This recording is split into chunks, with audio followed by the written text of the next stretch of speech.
Welcome and namaskar and pranam. We're going to begin with a meditation. So wherever you are, however you are, just find your way into a comfortable seated position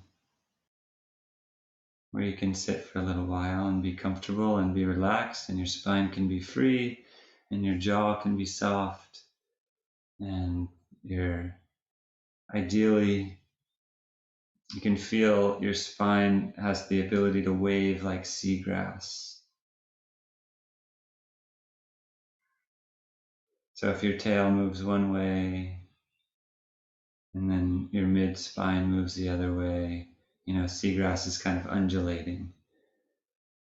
So you want to be able to, in 360, in 3 dimensions, let your spine move and even let it stretch. So if your tail goes down, the roof of your mouth, the top of your head can reach skyward. And then just settle in, find balance.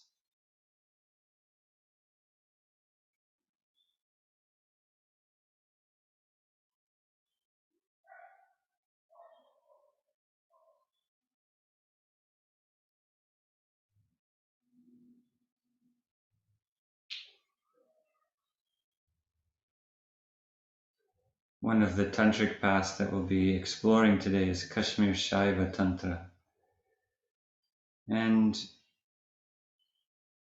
the essential center point of this path and its teachings are that Shiva is eternal radiance, unblemished, unharmable, pure, absolute, eternal light. And that light is what creates everything. And that light is you. It's not anything different than yourself.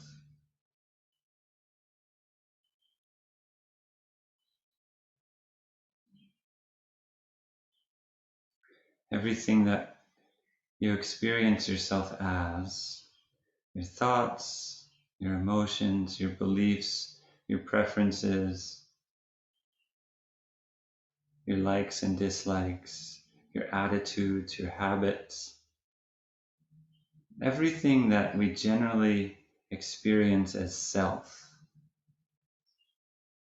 all of that emerges out of pure, clear, eternal, absolute, undifferentiated radiance.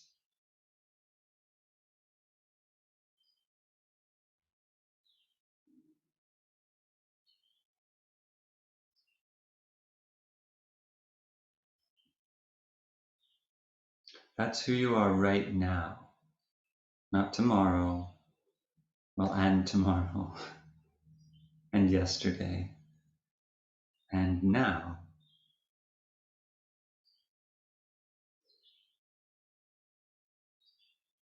See if you can go beyond that idea, if that's who you are, and experience that.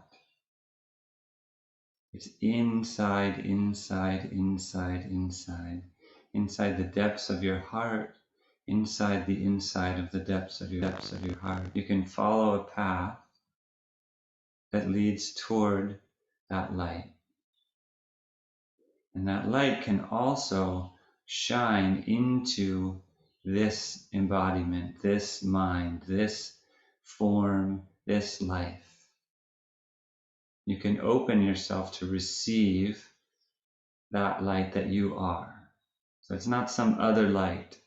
It's your own inherent radiance.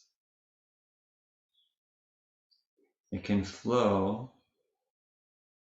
from outside of time and space, outside of creation, into form, into everything that you experience yourself to be, the space where you are, the body where you are, the mind where you are. All of this can be bathed in this eternal radiant light.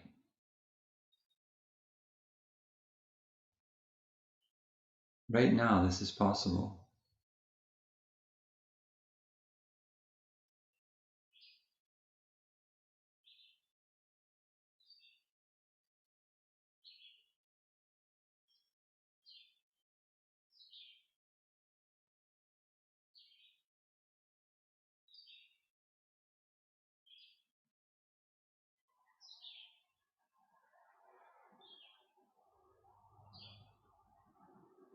If you can't feel it, don't right away, don't worry. The light doesn't mind. The light doesn't judge.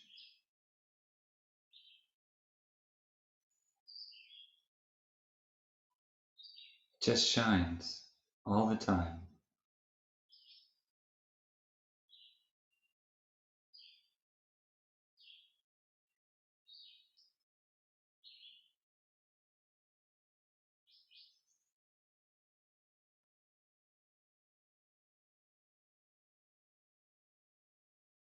Feel your body. Notice your mind, your thoughts, your emotions, anything that's there. And in the midst of anything that's there, just see if you can open to this light. There's no words in it. There's no thoughts in it. There's no fluctuations in it. It doesn't change.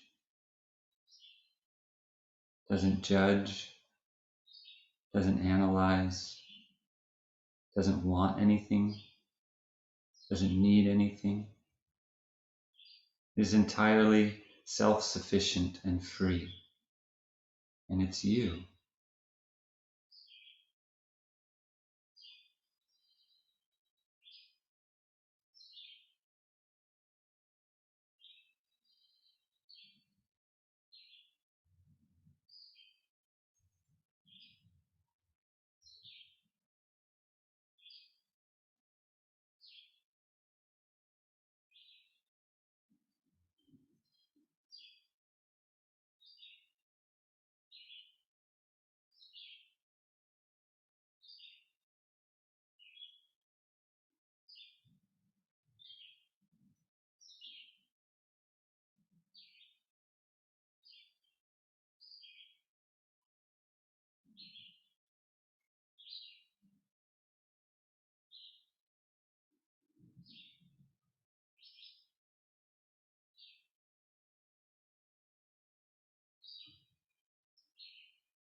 Everything in you that is not eternal or does not experience, that you don't experience as, or doesn't experience itself as eternal, free, radiant, glorious, perfect, all the limitations of form and function, of thought, of emotion, these are also made of that light.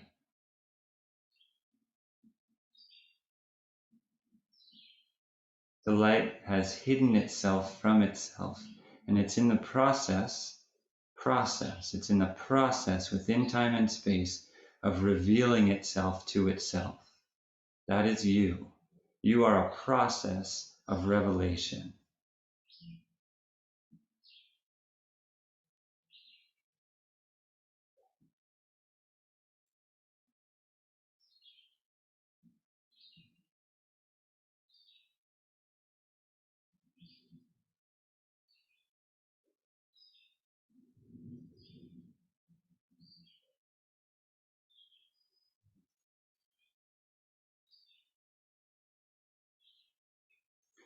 Light has contained itself within a very unique and special container that is your being. And it is remembering itself in that inside of that container. And right now that's happening. The remembering is happening right now.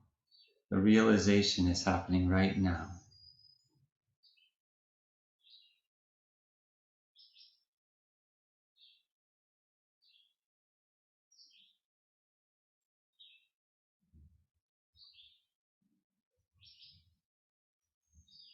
This is not a concept, it is the only true idea. Every other idea is part of the obscuration.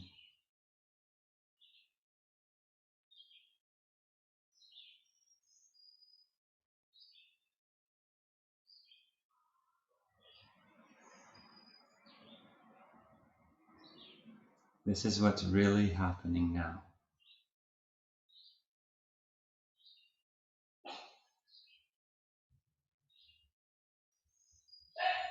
It's the big secret.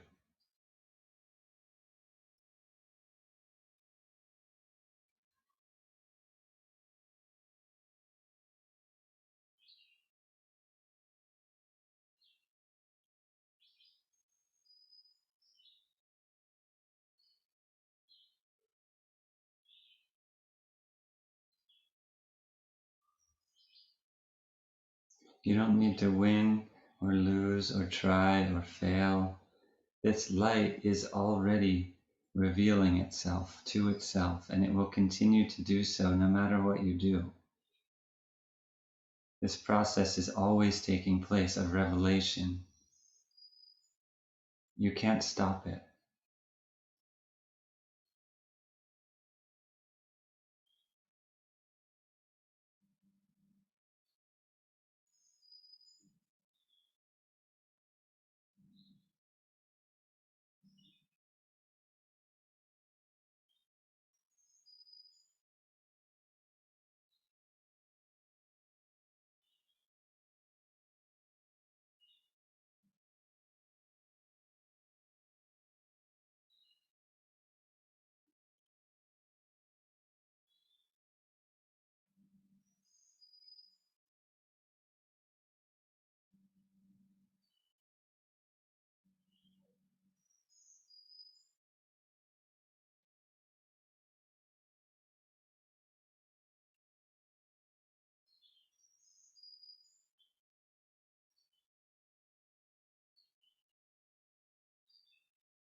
Every aspiration that you have, every longing, every desire is a manifestation of the process of revelation. You are drawn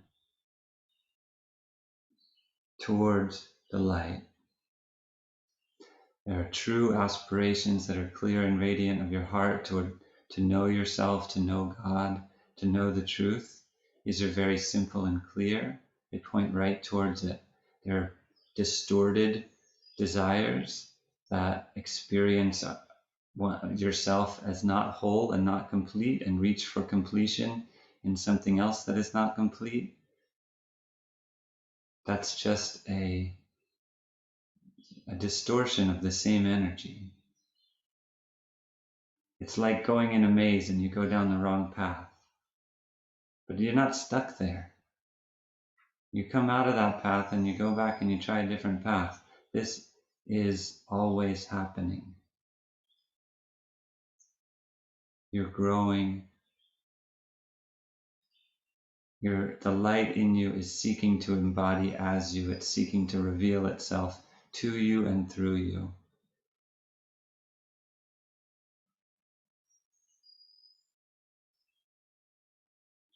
It is unrelenting.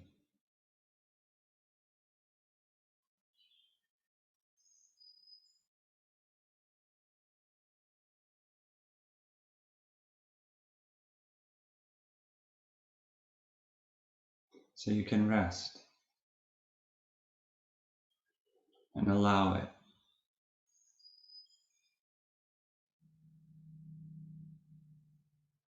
And marvel at it.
just take another minute or two and allow, when you're ready, your eyes to open.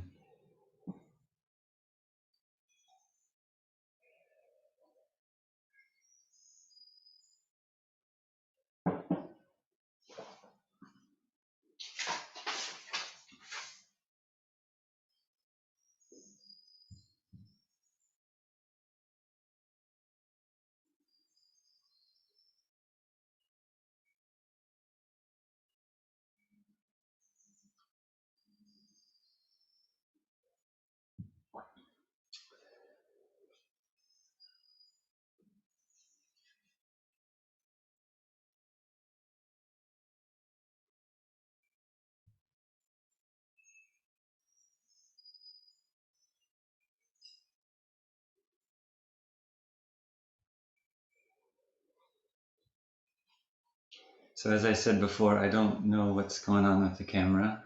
It's an interesting effect, but here we are.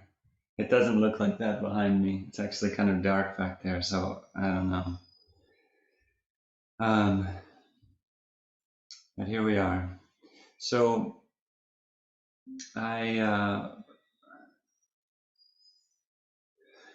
we've been through a journey in yoga philosophy. We've talked about a lot of different texts, a lot of different characters, the Rig Veda, the Upanishads, the Ramayana,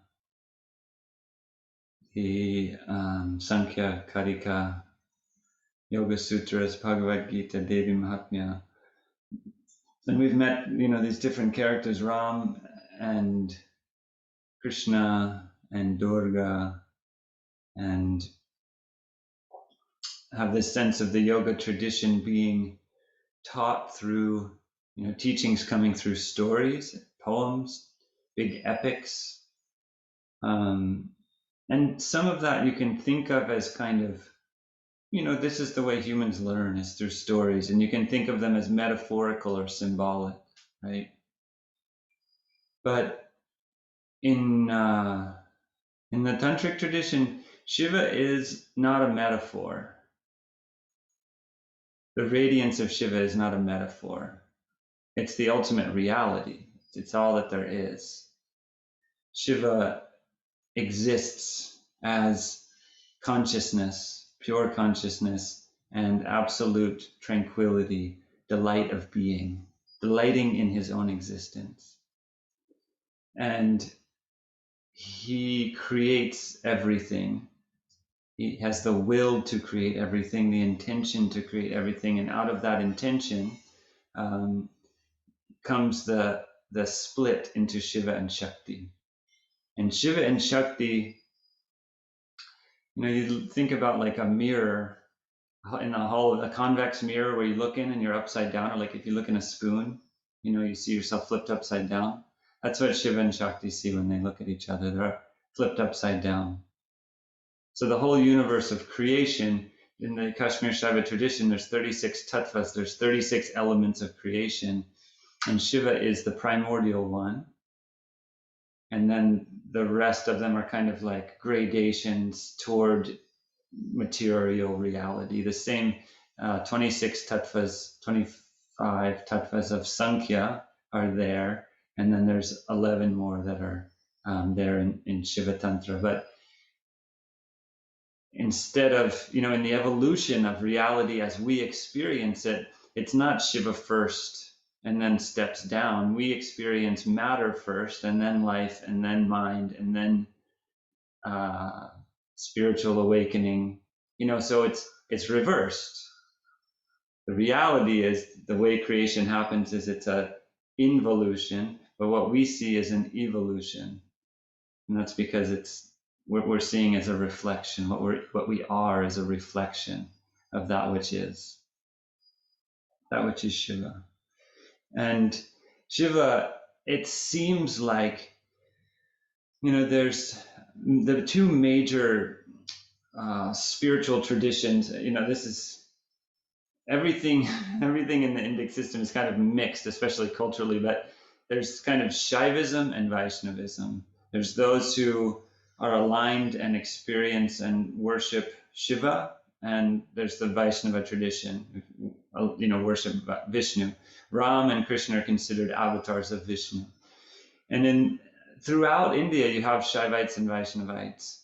And so you have Shiva, Shaivism in the north, and you have Shaivism in the south, and you have Vaishnavism in the north. You have Shiva in the mountains on Kailash in Tibet, in the high mountains in the Himalayas, and then you have Shiva in Arunachala in the south, and in Chidambaram, the Nataraja, the dancing Shiva of Chidambaram.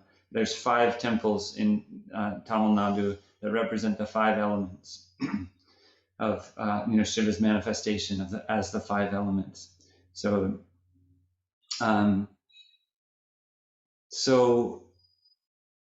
and in the north, there's also the Jyotirlingas, the 12 lingas of light that are embodiments of Shiva in 12 different places.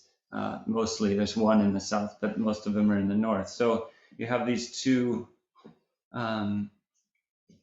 it's almost like 2 different traditions. And Shiva isn't mentioned in the Rig Veda Samhita. Chambakam is mentioned. The word Shiva is an adjective that describes people. It seems to mean something like auspicious. So, Brahmanaspati or Saraswati or somebody may be called Shiva, as an adjective, maybe said this is a Shiva being. But Shiva as a character doesn't appear until the Upanishads. Shvetashvatara Upanishad seems to be the first place. And then throughout the Puranas and throughout South Indian Tamil yoga traditions, Shiva is there. And in the South, in Tamil Nadu, what the Shiva tradition says is that Shiva was indigenous, and the Vedic tradition that came in met an already existing Shiva tradition.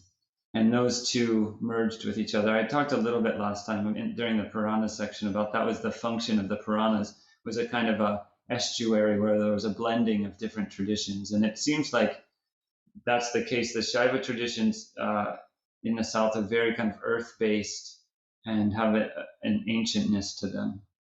But Tantra, as a spiritual path, it came later. The tantric traditions and the tantric teachings and the tantric texts and all that came later. And Tantra, it's not like there was a movement where everybody knew that they were tantrikas. Tantra is more of Tantra is a name of a text. So certain texts are called tantras. But so that's kind of how the name got applied, but it's kind of like a grouping that we can look at in retrospect. In the past, there were people who had a guru, and they were on a spiritual path, and they were learning from that guru, and that's all they knew. They didn't know, somebody else in some other place might be also doing something that could be thought of as Tantra. It's more like there was the external religion. So there's like, if it was Shaiva Siddhanta, there's like the religion with the priests, and they do the rituals, and they go to the temples, and the prescriptions of what you're supposed to do socially and all that stuff. And then Tantra was like, I talked before about the yogis who left the cities and went off into the caves and the forest to seek divinity, to seek truth, to seek, what were these Vedas and the Upanishads talking about? So they want to find it themselves. Tantra is like that, but like for the householder.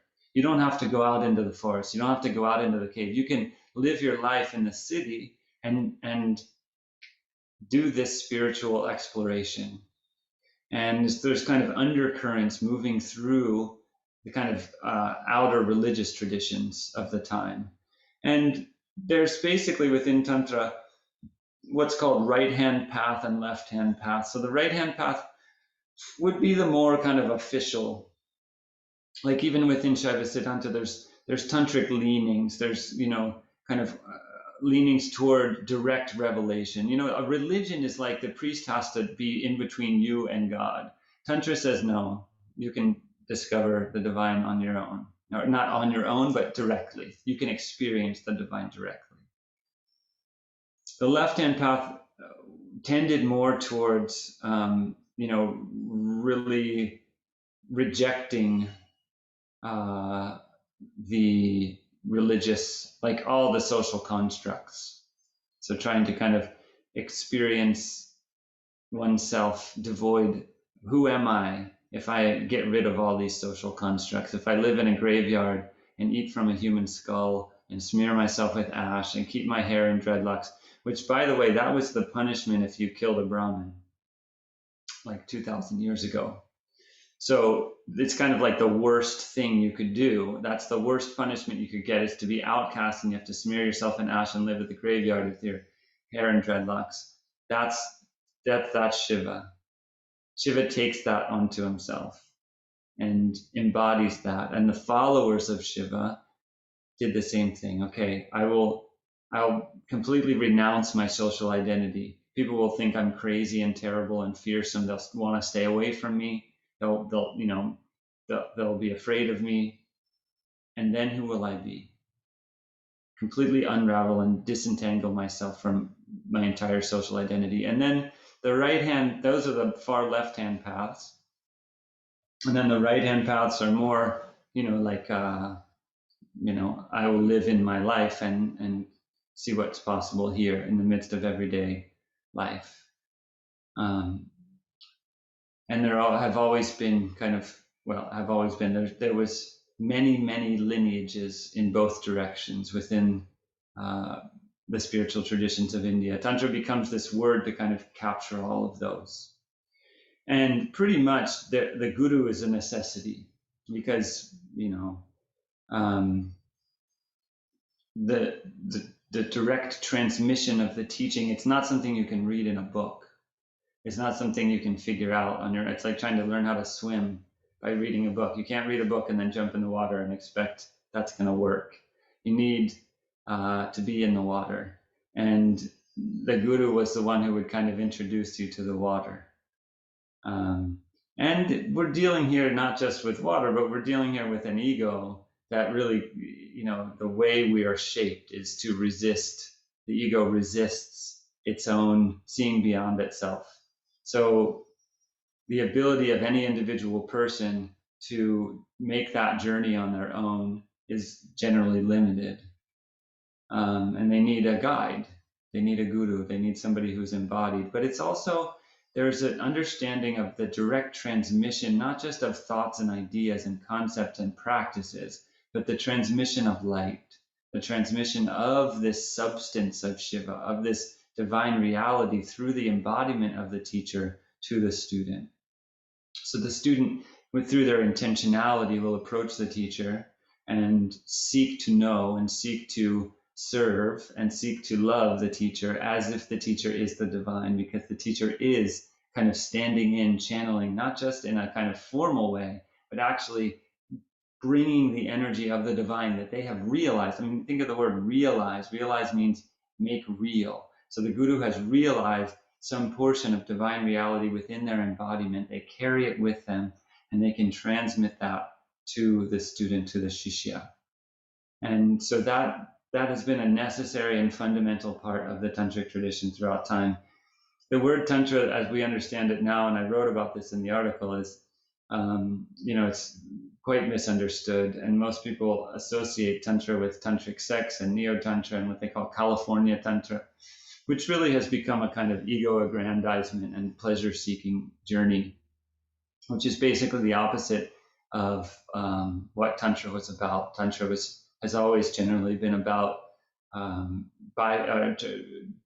passing, not bypassing, but exceeding, transforming the ego. And so, the idea of using a spiritual path to make one's ego feel better, more secure, more powerful, more glamorous, all those things, that's basically going in the other direction. And even so, I mean, the sexual nature, there were sexual practices in the tantric tradition, but they were basically not about pleasure. They were about engaging in an activity that is inherently pleasurable and trying to not get drawn into the pulse of desire and rejection, or the pulse of craving and aversion. So just trying to remain clear in the midst of these intense feelings and sensations that come in through sexuality.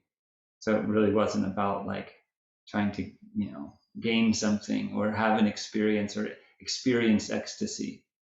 Um, it was about trying to go beyond that experience.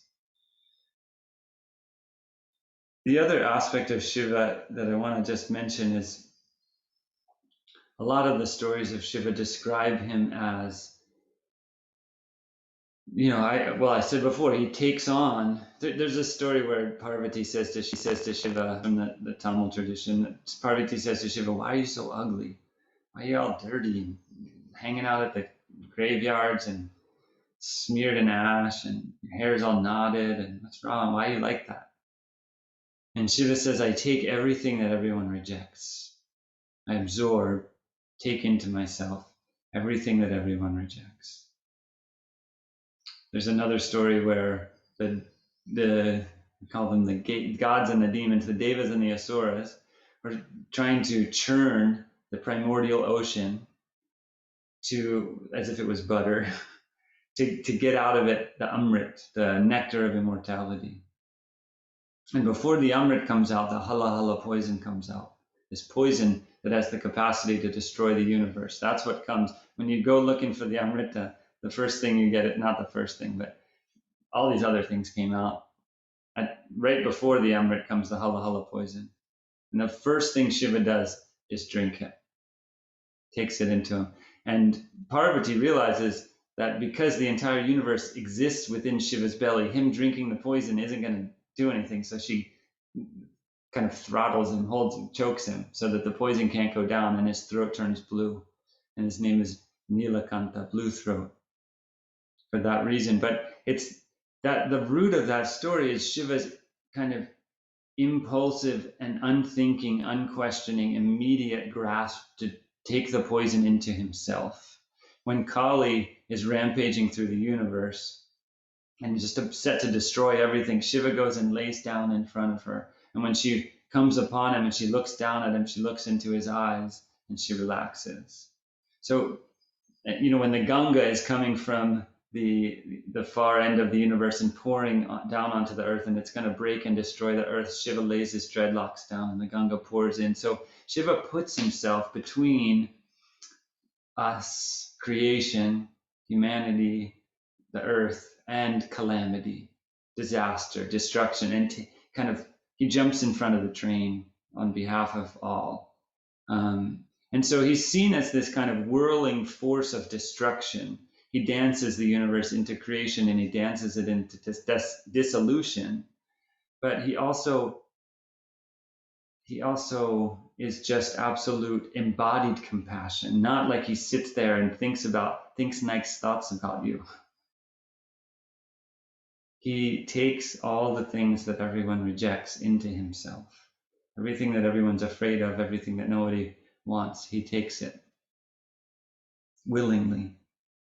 He also hides in the Mahabharata. Arjuna's out in the forest, and this hunter comes, and Arjuna's hunting for dinner, and he shoots a pig, let's say a wild pig, and he finds it, and there's 2 arrows in it, and then this hunter comes, and they have an altercation, and it turns out that hunter is Shiva. There's a lot of stories of Shiva kind of showing up unannounced, showing up in disguise, and then later kind of testing. How are you going to treat this mean, nasty hunter? How are you going to treat this wrinkled old man? How are you going to treat? A lot of times he'll be mean, he'll be nasty, he'll be kind of aggressive, and it's kind of like, so how are you going to treat this guy? There's this sense of we all go through our lives and we encounter all sorts of people, challenging people, difficult people we might want to go away and we don't want to talk to them. Well, Shiva says, that's me. That person is me.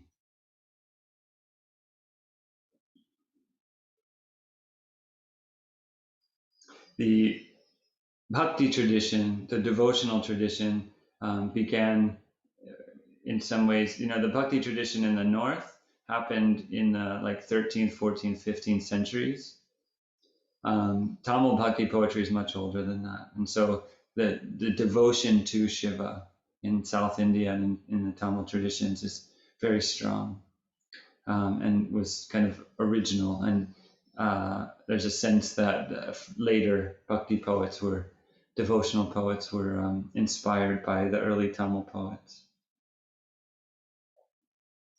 And I think just the other thing I'll say is that when it comes to Tantra, that there are certain characteristics, and these are in the article as well, certain characteristics that are commonly understood to bring different traditions or lineages under this Tantra umbrella. One of them is the centrality of ritual, and the worship of devas, deities, Shiva and Shiva's different manifestations, Shakti and Shakti's different manifestations. There's also, Shakti tantric traditions and Vaishnavite tantric traditions, but the idea is that there's ritual is a big part of it. So ritual is like bringing a spiritual idea, perhaps, into a very physical form. We're engaging with something. We are chanting mantras. We're speaking to the divine. We're offering flowers and incense to the divine. We're making motions with our hands. We're creating an altar in physical space. So ritual is a way within time and space to engage, to draw the divine into relationship. And again, it's, with the worship of different deities. The use of mantras, yantras, and mandalas, that's another aspect. So linguistic mysticism, understanding the language. In the Kashmir Shaiva tradition, they say that the universe is created as letters. I talked a little bit about this last night in the Sanskrit workshop, and that the letters create words, and the words create sentences, and the sentences form reality. So it's like there's the unspoken reality, the unmanifested, before thought, which happens in kind of sentences, linear sentences, linear constructs. Before sentences, there's just the word, the mantra, that doesn't have a relationship to another word. There's no linearity to it. It's just the word itself. It's just the essence of the mantra. Soham, or Shiva, Shivoham. These just single words. So, and before the words, there's just these letters. There's just these symbols. There's just these sounds that don't mean anything in a articulable way, but they mean everything. They are the ment. Before there's meaning, there's just the ment. So there's a sense of the progression, and that mantras have this powerful force because they represent a vastness of meaning that is less articulate, less diffuse, less fragmented than thought streams and sentences. They kind of hold all the essence inside themselves, essence of meaning. Yantras and mandalas are symbols that have the same thing, so they would be more visual, whereas the mantra is kind of auditory. And the necessity of initiation by a guru and the importance of secrecy are also aspects of tantric traditions. I talked a bit about the guru before, and that there are householder practitioners. So it's not just people who have left. There's people who are married with children, with jobs, that are practicing. That's another aspect of Tantra. And the importance of Shakti, the divine feminine, and saluting and valuing the status of women. So a lot of general religions around the world tend to devalue women, and Tantra goes against that flow. values women and feminine energy and that kind of divine mother creative force. Um,